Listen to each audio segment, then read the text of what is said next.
como una cuestión, ¿qué pasará? ¿Qué dirá? No. Vengo a abonar a sus conocimientos porque en la práctica estamos perdidos. Ahí se oye bien hasta allá, ¿sí? Y les voy a decir por qué.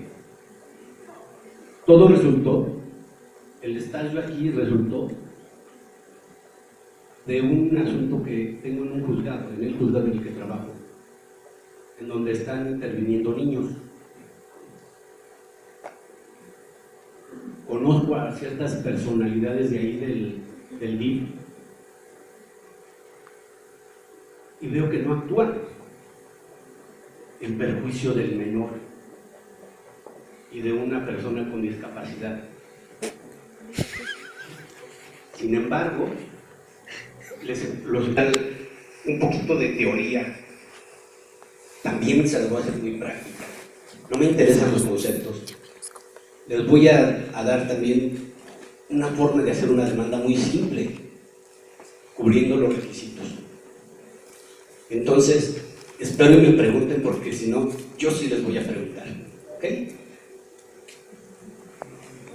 Muy buenos días, chicos. Ese es mi currículum. Cambiamos de diapositiva, por favor.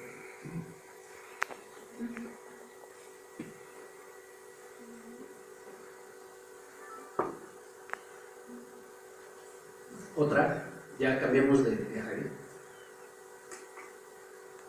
Voy a empezar diciéndoles que ahorita hay muchos libros de amparo.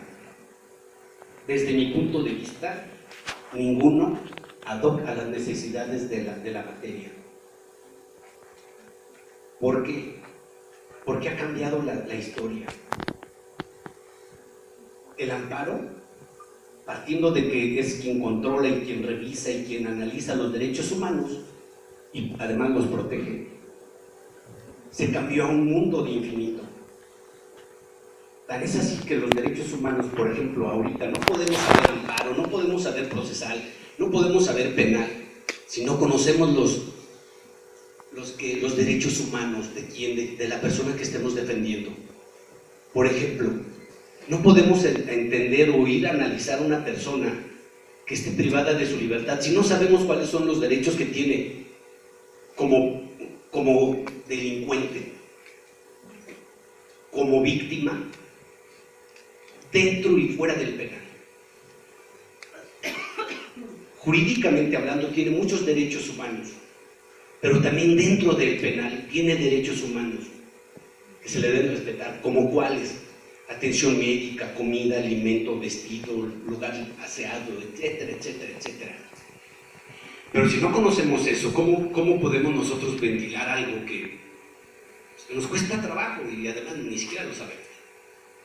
No podemos hablar de algo que no sabemos, ¿están de acuerdo? Yo lo veo mucho en las audiencias y en las audiencias, recuerden que ahora son todos los juicios orales.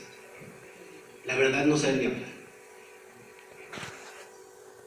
Otra, ¿cómo podemos saber hablar o cómo podemos querer hablar si no tenemos el conocimiento para defenderlo? ¿Sí o no? La conferencia que va a ser la próxima ocasión va a ser esto. Les voy a enseñar a litigar literal desde una cuestión penal, desde que les habla porque el abogado, ¿qué cree? Acaban de detener a mi familiar, a mi hijo, a quien sea, y son las 3 de la mañana. ¿En dónde está? Pues en la Procuraduría. ¿Qué más sabe? Nada. Desde ahí. Porque ahorita todo el tema es debido proceso. Pero si no sabemos qué es el debido proceso, y si no sabemos cuáles son los derechos, y si no sabemos nada, pues ¿qué hacemos, no? Si no sabemos cómo defender la detención, no sabemos cómo hacer que el Ministerio Público caiga o esté encaminado a tener efectos en el debido proceso, pues entonces nos convertimos en uno más de todos, ¿no? ¿Sí o no? Entonces vean qué tan interesantes va a ser. Sin embargo, yo inventé esta definición de amparo, que es un medio de control constitucional que procede contra actos de autoridad y excepcionalmente contra actos de particulares. no todos los actos de autoridad, ni todas las autoridades cometen actos diferentes a la no protección de los derechos humanos. También los particulares actuando como autoridad. Por ejemplo, un presidente municipal, cuando le dice a alguien, te corro, ¿estará actuando como autoridad o como persona?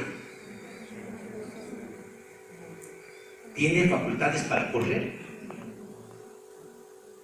¿O para imponer sanciones? ¿O para decir, aquí cierran la calle porque hoy va a ser una fiesta, ¿no? Entonces todos esos actos que se hacen en esa calidad, con imperio, que ahora no son clasificaciones ni son características de la autoridad, imperio, impercibilidad, no. Ahora es que solo haga actos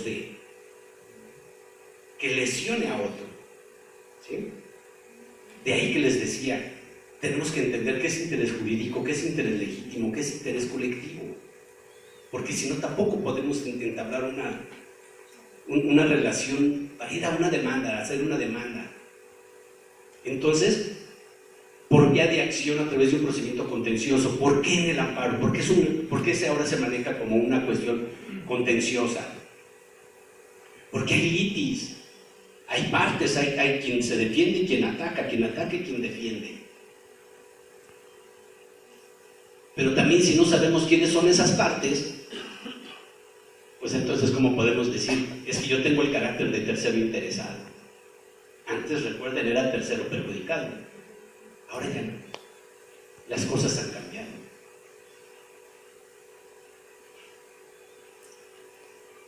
Que protege, cuyo objeto es restituir al quejoso sus derechos humanos individuales o colectivos reconocidos en la Constitución y en los tratados internacionales. Para efecto de la acción constitucional, ya no podemos dejar de ver los tratados internacionales. Desde mi punto de vista, debería haber una materia en la universidad que fuera exclusivamente para analizar tratados internacionales, en lugar de otras. Pero ahorita es mi punto de vista. Para mí debería existir más conocimiento en esto. Igual una materia de derechos humanos, pero perfectamente elaborada, ¿no? Para conocerlos. Sin embargo, no nos cae todavía mucho el 20. Además, por ejemplo, ahorita recuerden, todos los juicios son orales. Bueno, uno que otro no. Pero ¿cómo podemos hablar o cómo podemos decir si puedo ir a defender si no sé hablar? ¿No? Nos da pena a veces hasta agarrar el micrófono y pues, canta, ¿no? No, yo no sé. Pues no se trata de que cantes, o sea, no se trata de que seas artista ni que tengas una voz muy modulada y cosas así. No. Se trata de que cuando vayas a defender a alguien frente al juez le tengas la capacidad intelectual y oral, y de oralidad para poder defender. ¿Han visto ustedes audiencias, por ejemplo, en los juicios orales? ¿Sí? ¿Y cuál es la función del abogado? ¿Cómo se queda? Nunca se queda callado. Yo creo que es al revés, ¿no? La gran mayoría, digo, yo veo... Bueno, actualmente se quedan callados. No, es que antes era más fácil, entre comillas. Y recuerden, antes decían, este niño va a ser abogado, porque